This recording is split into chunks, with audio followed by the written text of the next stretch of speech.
Put it in the vise just like this, and I put the vacuum seal on the axle and then install the axle in. I do not put the axle in and try to seat the freaking seal on here while it's in the truck. Do not do that. Oh, they changed the heck out of that. It's different. Okay, so this does come with the lockout O-rings, everything you need to seal the wheel bearing.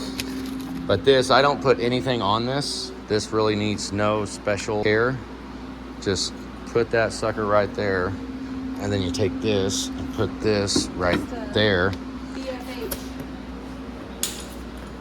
And then you freaking let her eat. My favorite part of the job, guys. This is the axle. There's the U-joint right there. The seal is right here. There's the install tool. Julie's gonna hold on to it. I have found it best to go backwards like this. You can get it a lot harder than trying to freaking swing like that. But you can see that thing's all smashed to hell. I've used this many, many times. Let's see if this works the same as I'm used to. What is it? Hopefully Julie's hands stay put.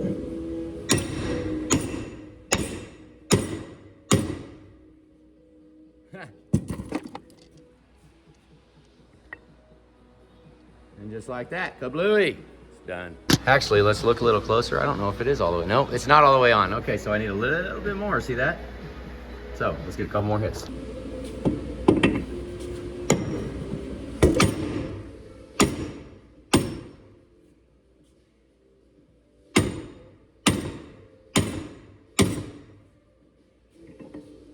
So they did change it. That extra beating I just now did was absolutely unnecessary.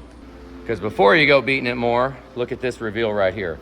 If this is touching the stub of the axle, then the little space down there is because they changed the design.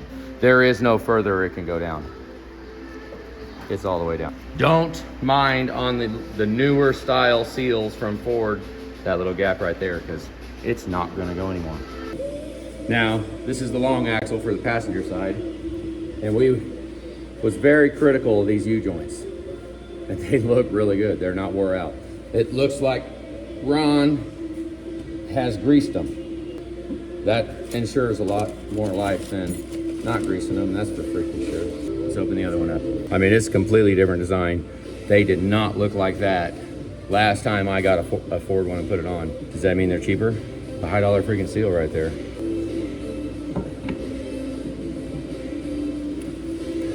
Here we go.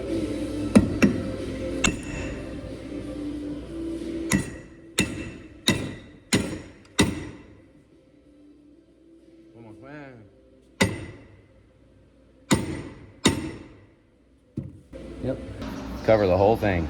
It will attract a little bit of dirt. It's freaking grease. And we need this seal to go on here. See how it slides over? That's why I clean this whole axle right there. That's gonna ride there, and then we need to put this thing on right here. And then we'll throw a little bit more grease after putting everything over so that it might slide right through that inner axle seal inside of there. Run some grease around here. Just get it wet so that everything slides in there good. You can wipe it all off later, it doesn't even freaking matter. Ready to install axle. Got the vacuum seal on it, got the updated dust seal, and got your little spacer on there. Now, slide that in and get that spacer up there on it. See that? Pick it up. Okay, right there. Spin it a little so it engages. Remember how hard it was to get out? But we are fighting that inner axle seal, so don't get all freaking crazy King Kong with it. You'll wind up tearing the axle seal up. If you're getting pissed off and you can't get it to line up, back up a minute, take a break for a second, come back to it, because when it's happy, it'll slide right in. Yeah, go eat a Snickers bar. Originally told Ron that I didn't hear any, well, I didn't even drive it actually, so don't know how much damage is on the wheel bearing, but visually inspecting it, you know, because I was planning on replacing the ABS sensor because he had a ABS code. But we look down in this tone ring hole here, it is destroyed. You can very easily just take a look at your tone ring, and if it looks like that, oh yeah, don't put that wheel bearing back in. So we are now going to put this one in. Ron gave us. Yep, he had it, so let's throw it in, hope it's all good. But that right there, Ron was actually not planning on doing it because I said, you know, it could just be a sensor. I don't see a sensor. We'll visually check before we actually trash parts, and that is freaking trash. Crap. There's no sensor in the kit. Well, okay, so what would you argue? Would you want to argue that we put the old sensor back in? This shows that there should be one. It does show that there's a sensor on it. Maybe we need to make a quick phone call real quick and see what's going on with not having a sensor on there. But, I mean, let's look at the other sensor. Remember I set it over here? It obviously made contact, but did they change a sensor? Because this shows no indication. Yeah, there's a little bit of scratching on the end. Barely. Let's look at the other one. All right, this one was off the other side. This was a good one. Absolutely no indication of contacts. We're gonna have to go ahead and condemn that ABS sensor and call it trash. I don't know. I mean, we could just put it in and try the old sensor with this, and then worst case, if the light's still on, then we'll put a new sensor on. But, I mean, we do happen to have stuff in stock here. We're about as good as the freaking Ford dealer, honestly. We didn't order this for this truck. There's a new ABS sensor in the box on a shelf. So we go ahead, put the new sensor in this wheel bearing. The problem would be wheel bearings are expensive. You know, this could be $300 freaking dollars, and they shorted him with no sensor. So are we in that big of a hurry? We might be, I don't know. But I kind of want to hold their feet to the fire. Give me a freaking sensor. I mean, we don't need to spend money on a wheel bearing that's supposed to come with a sensor and then come over here and have to spend more money on a sensor because the wheel bearing didn't come with it. That makes absolutely no sense at all. So I got the caliper cleaned up, went ahead and painted that. Floor was all dirty, so we sprayed some water and cleaned it up. Now we're getting ready to go take the steering linkage apart. This one's going this way and that one's on an angle going up. So I'm gonna measure this. It's not gonna be exact. And I'm gonna call that 42 and 15/16. Maybe 7/8, but I'm gonna go 42 and 15/16. And then just, honestly, we're gonna eyeball center to center. I think my eyeball's good enough that I can see that. And if not, we're going straight to get in alignment, so it should be close. And besides the fact, this is just the straighten the steering wheel one. So if this one's off, it's just gonna have the steering wheel crooked. Not a big deal. It's the other one that really matters.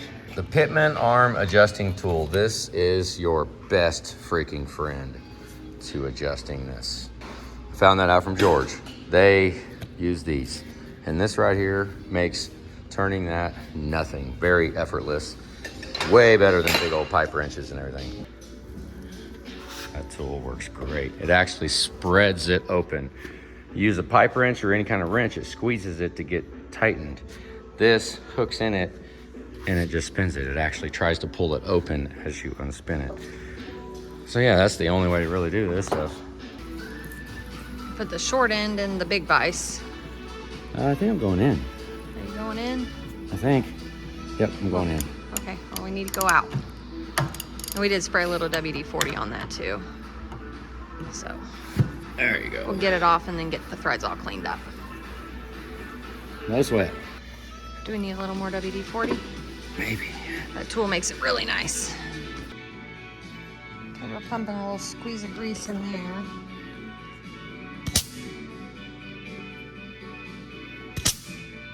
Feeling better? Not yet. Oh, that's Ron. I gotta talk to him about his wheel bearing.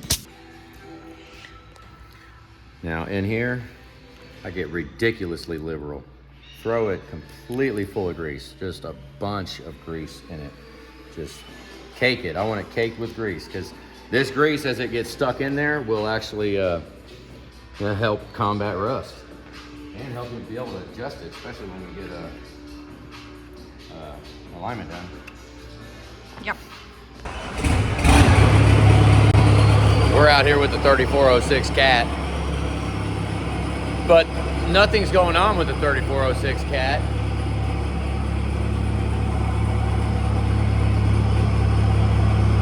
What the hell are they doing?